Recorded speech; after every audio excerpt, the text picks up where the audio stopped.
There are pleas so small, yet powerful enough to move the entire world.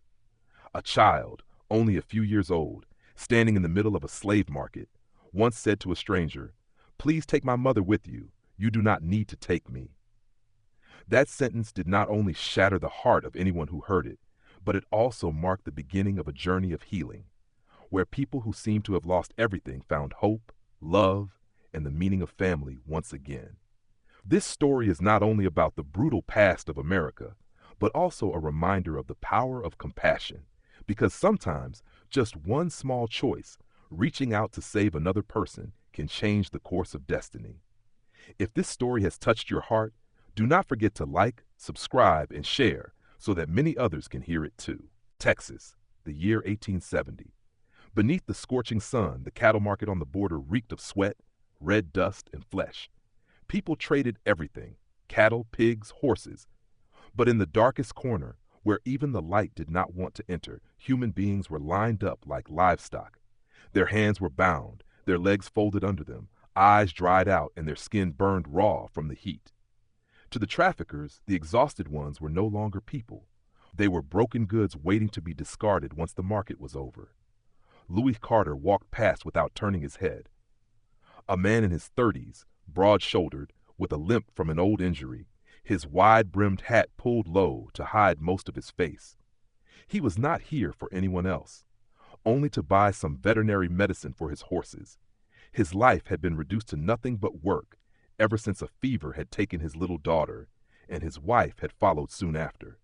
He lived quietly, as if his heart had long been buried, but fate always chooses the cruelest moment to stir a man's soul. A small, bony hand, covered in dust, tugged at the hem of Louis's coat. He looked down and met a pair of wide brown eyes that glimmered on a thin, weary face. The child could not have been more than 4 years old. "Please, sir," the voice trembled, the English broken and fragile. "Do not take me. Just take my mother." Louis froze. Children usually cry out, begging for their own lives. Yet this little girl was pleading for her mother's. She pointed toward a cage. Inside, a young woman leaned weakly against a wooden post, her hands swollen from the ropes, lips cracked, eyes bruised. She barely had the strength to lift her gaze. "My mother's name is Maria," the girl whispered. "It has been 2 days since she last ate. I gave her all of my bread. If no one buys her today, they will take her to a terrible place." Louis stared into the girl's eyes, Sophia, and in that moment he saw once more the look of his own daughter, the look he had not been able to save. He strode to the cage and dropped a heavy pouch of gold coins onto the wooden table. "I will take them both," his voice rasped. The trafficker looked up and smirked. "You just bought yourself a whole lot of trouble, cowboy." Louis did not answer. He lifted Sophia into his arms, holding her tightly to his chest, then knelt to cut the ropes from Maria's wrists. Her body was frail, trembling like a leaf in the wind. He did not look back. He did not explain. He only held the mother and daughter close as he walked out of the market of shadows. And in the silence, Sophia whispered softly into his ear, so faint that only he could hear, "Thank you for taking both me and my mother." Louis swallowed hard, unable to speak.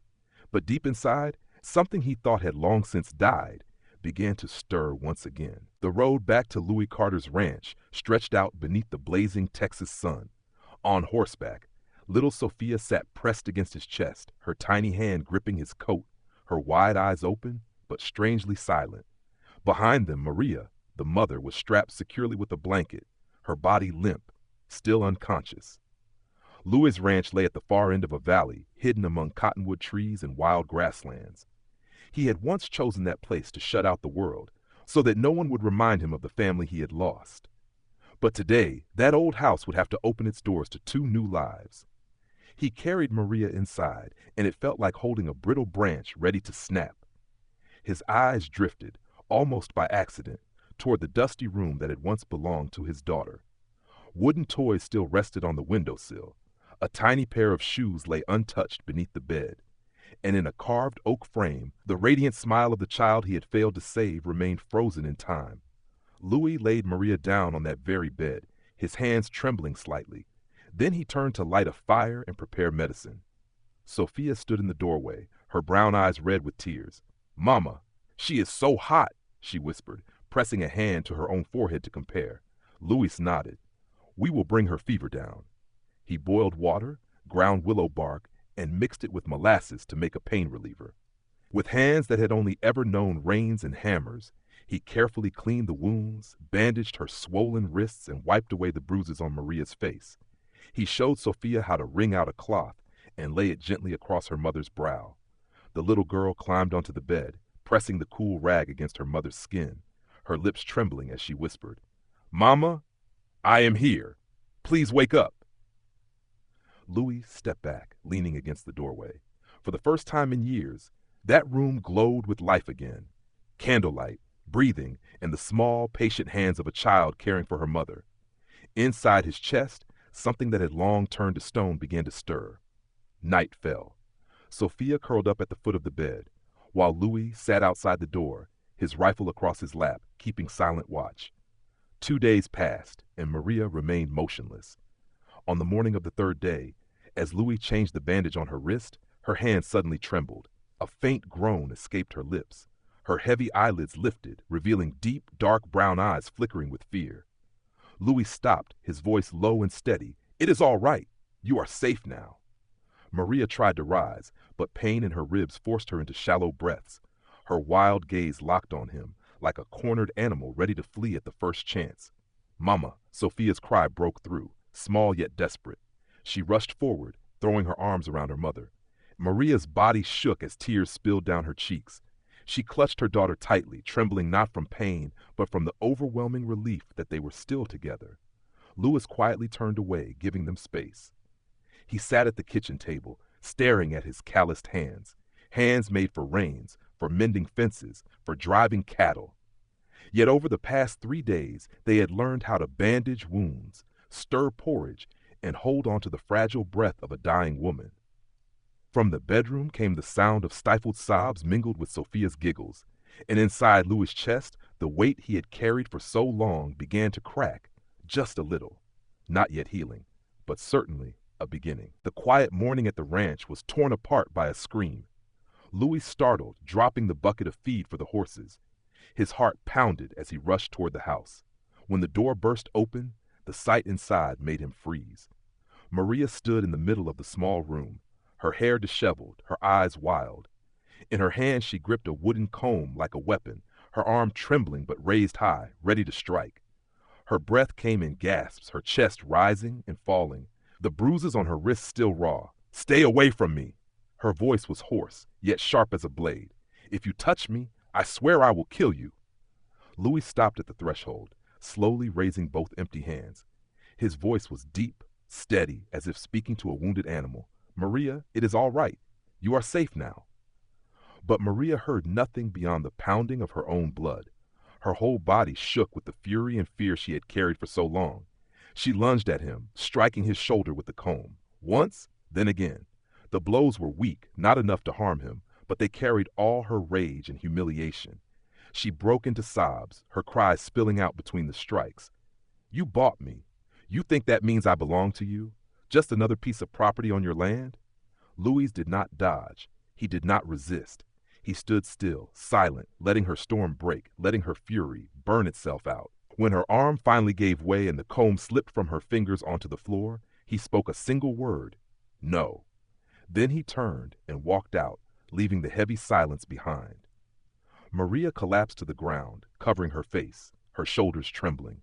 That outburst carried only fear, but also shame, confusion, and the crushing despair of not knowing whom to trust. In that moment, Sophia appeared from the hallway, her bare feet soft against the floor. She quietly stepped closer, knelt beside her mother, and placed her small hand on Maria's arm. "Mama," Sophia whispered, "he is not like them." Maria lifted her tearful eyes. "Sophia, what do you mean?" "He has never touched me," the girl said firmly, her voice steadier than her age. "Every night he sleeps on the floor, right by the door. I saw it." Maria blinked in astonishment. She glanced toward the corner of the room, and there it was, a folded blanket and a pillow laid neatly by the door. She had never noticed, assuming his silence meant indifference. But now she understood. It was respect.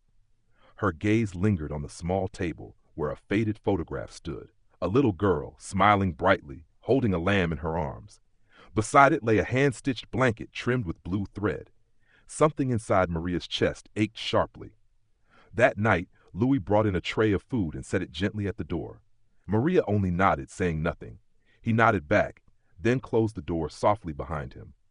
Sophia climbed into bed, chattering to her mother about the little stories Louis had told her, about horses, about the sky, even about how he hummed songs when he thought no one was listening.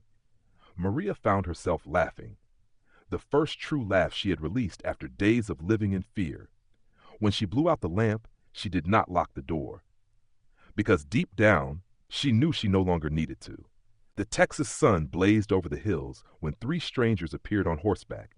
Dust rose thick behind them, their pounding hooves carrying the weight of something ominous. At the lead rode a tall man in a long gray coat. He dismounted with a crooked smile. Behind him, two others followed close, rifles slung across their backs. They moved forward as though this land already belonged to them. From a distance, Louis spotted them, his eyes narrowing beneath the brim of his hat. He wiped grease from his hands onto a rag and walked slowly out of the barn. "We are looking for a woman," the tall man rasped. "Name's Maria. She belongs to Mr. Marquez. We have papers to prove it." He pulled out a crumpled sheet, shoving it toward Louis. Louis glanced at it, a forged signature, smeared ink, a pathetic excuse for proof. His reply was short. "She is free. I paid gold to take her away."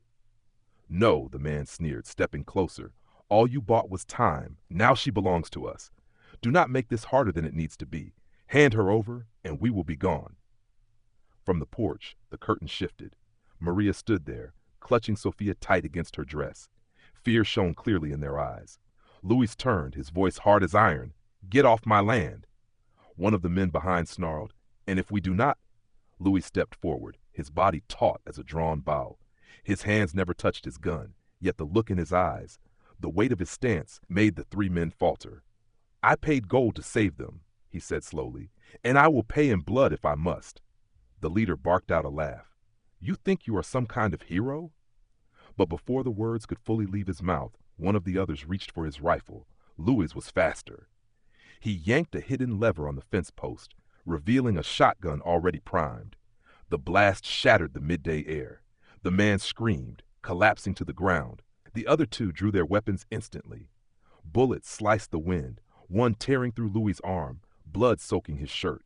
From the house, Maria cried out, and Sophia's sobs pierced the chaos. Louis dropped to one knee, but he held the shotgun firm. His second shot ripped into the dirt at their feet, sending soil flying. The leader clenched his jaw, but when Louis roared, "The next one takes your life!" he yanked his companion back onto their horses. They fled in a cloud of curses and dust. Louis collapsed to the ground, blood dripping into the earth. The door slammed open. Maria rushed out, falling to her knees beside him. Her trembling hands tore his shirt open, pressing desperately against the wound. "You are losing too much blood." Her voice cracked. "Not enough to kill me," Louis growled. Tears spilled down Maria's cheeks. "You are insane. You could have died." Louis locked his gaze with hers, his breath ragged. "I already died, the day my daughter was taken from me. But today, I live again." Maria froze. Her hands tightened on the bandage. In her tear-filled eyes, fear still flickered, mingled with shock and something new, fragile and unspoken. At the doorway, Sophia clung to the wooden frame, her wide eyes fixed on the sight before her, her mother kneeling beside the man who had shed blood to protect them. For the first time, when Maria's hand touched Louis, it no longer trembled. The small kitchen reeked of blood and whiskey. Louis sat slumped against the wooden table, his shirt torn away on one side, his arm bleeding through a hastily tied strip of cloth. His breathing was heavy, yet his face remained strangely calm, broken only by the sweat running down his temple. Maria stood before him, a kitchen knife in one hand and an almost empty bottle of whiskey in the other. She poured the burning liquid over the wound. The sharp stench filled the room, followed by a faint hiss as the liquor sank into the flesh. Louis growled deep in his throat but did not move. "Are you sure you want me to do this?" Maria asked, her voice trembling but steady enough to meet his eyes. Louis gave a slight nod. "If not, I lose the arm. Do it." Maria bit her lip, then tore a strip of cloth and shoved it into his hand. "Bite down." Louis obeyed. The cold blade cut into his flesh. Bright red blood welled up. Maria's hands shook, yet her movements were firm, digging out the fragment, cleaning it, pouring more whiskey into the wound.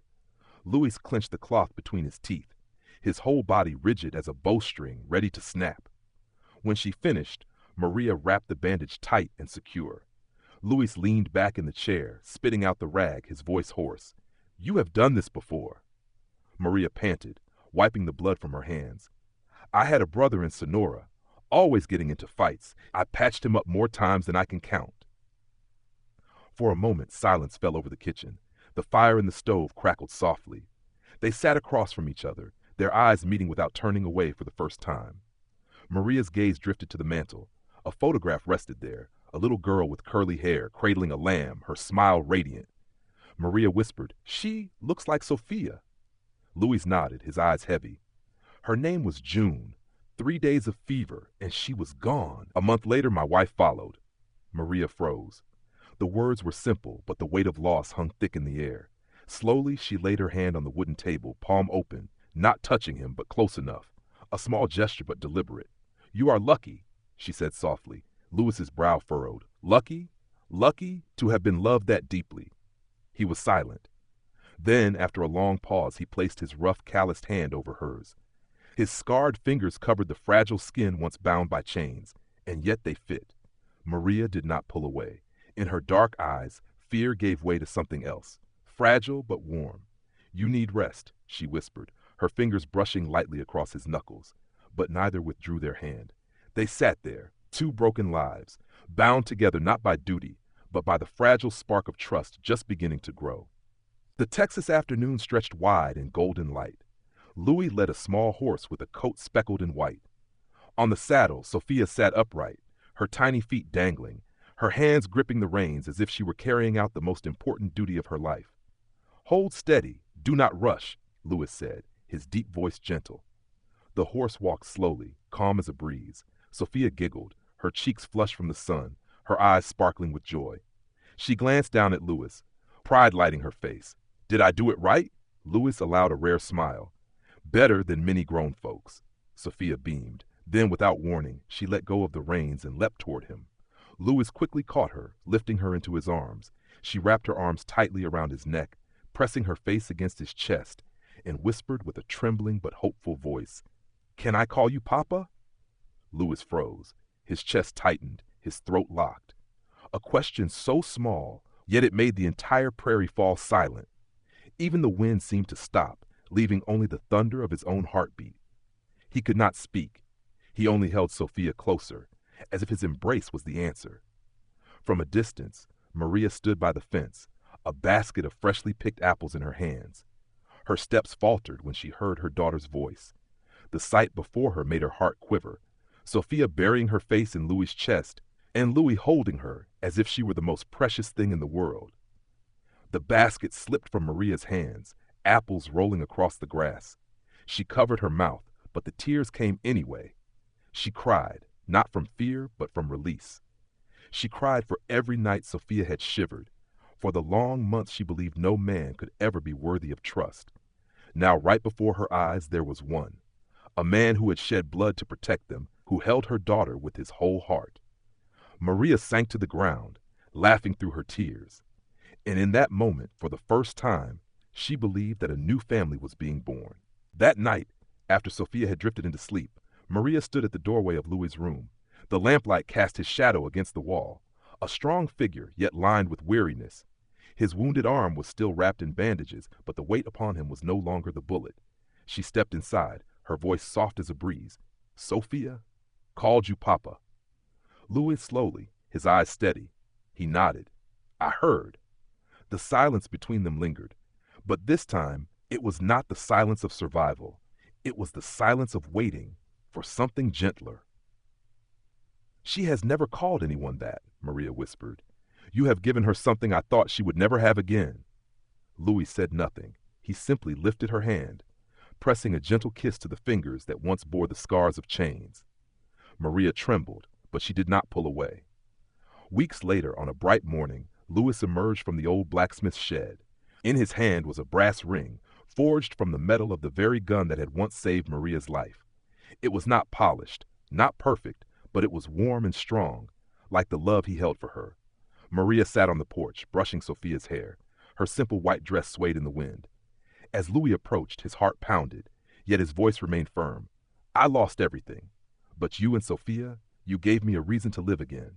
Maria, will you? Her eyes brimmed with tears. She looked down at the ring, then at the scars on her wrists, marks of the past she had endured. Slowly she raised her head and nodded. Yes. That evening, in a field of wildflowers, a humble wedding was held. No crowds, no grandeur, just a handful of kind neighbors, old Alberta bringing a bouquet, and the pastor reciting the vows. Maria walked forward in her simple white dress, a bouquet of wild blooms in her hand. The scars on her skin were not hidden. They stood as proof of the strength she had carried through.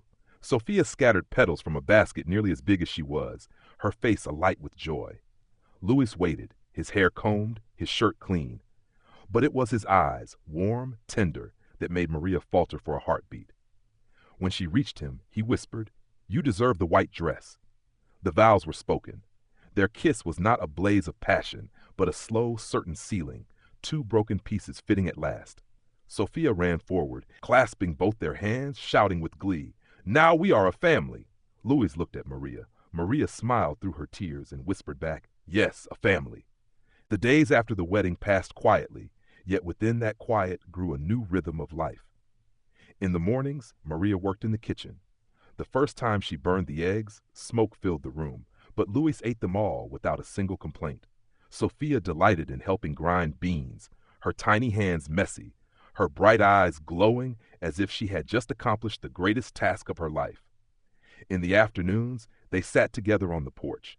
Louis polished his guns, Maria sewed, while Sophia scribbled drawings on scraps of paper, pictures of three people holding hands beneath a blazing sun.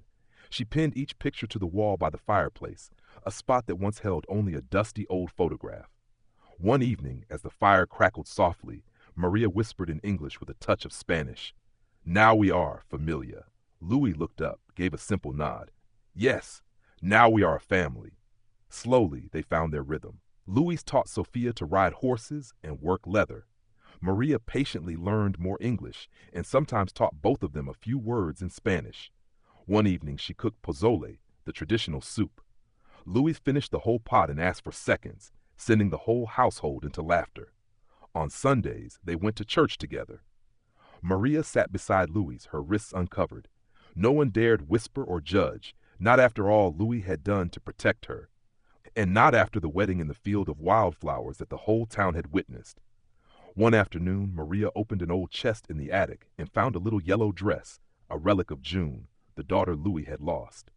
She held it to her chest sobbing, then handed it to Sophia. The girl twirled in the dress, her face shining. Louis watched, his eyes wet, his hands trembling. Maria drew close and gently asked, Are you all right? Louis nodded, voice breaking. For the first time, I truly am. That autumn, the three of them rebuilt the fences, repaired the barn, and hung a wooden sign on the porch. La Casa de Esperanza, the House of Hope. Maria kissed him as the sign went up. One misty morning, she stood at the edge of the field, whispering a prayer in Spanish. It was no longer a plea, but a thanksgiving. Louis came up behind her, wrapped his arms around her, and murmured softly in her ear, Are you still afraid? Maria shook her head with a smile. No, not anymore. Inside the house, on the wall by the fireplace, Sophia had pinned a new drawing, 3 figures, each with a red heart on their chest. Beneath it, Maria had written in soft handwriting one single word, home. I was once chained like cattle, sold like merchandise. But in my darkest hour, a stranger reached out his hand. Sophia begged for me, and he chose us both. Because of that, I know I am no longer a slave. I am loved, I am respected, and I have a home.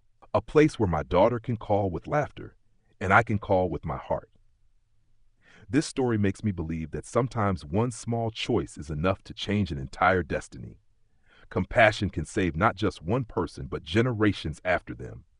Louis may not be a hero in the eyes of the world, but for Maria and Sophia, he was a miracle. It reminds us that love and trust can be found even among the ruins.